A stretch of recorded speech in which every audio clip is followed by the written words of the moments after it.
അപ്പൊ ഇന്ന് 3 ഞെട്ടിക്കൽ ഐറ്റം നിങ്ങളെ കാണിക്കാൻ പോവാണ്. ഒരു നൈസ് ക്ലോത്തില് ഒരു കഫ്താനാണ് ഫസ്റ്റ് വൺ.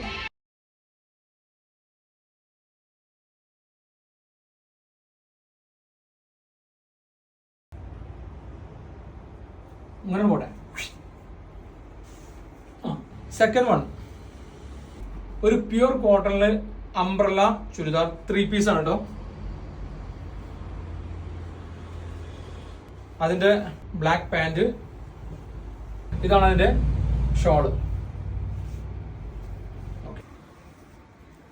ഷിമ്മർ ക്ലോത്തില് ഒരു ഗൗണ്. ഇത് ഭയങ്കര നൈസായിട്ട് ഇതിന്റെ തുണി. അപ്പൊ ഈ 3 ഐറ്റം നമ്മളടുത്ത്, ഇതിന്റെയൊക്കെ പല കളേഴ്സും നമ്മളടുത്ത് അവൈലബിൾ ആണ്. പിന്നെ ഇതിന്റെ ഒക്കെ ലിമിറ്റഡ് സ്റ്റോക്കുകളുള്ളൂ നമ്മുടെ കയ്യിലുള്ളത്. അപ്പൊ എത്രയും പെട്ടെന്ന് താഴെ കാണുന്ന നമ്പറിൽ കോൺടാക്ട് ചെയ്ത് നിങ്ങൾക്ക് പർച്ചേസ് ചെയ്യാം. അല്ല ഷോപ്പിന്റെ അടുത്തുള്ള ആളുകളാണെങ്കിൽ ഷോപ്പിൽ വന്ന് പർച്ചേസ് ചെയ്യാം. ഓക്കെ അല്ല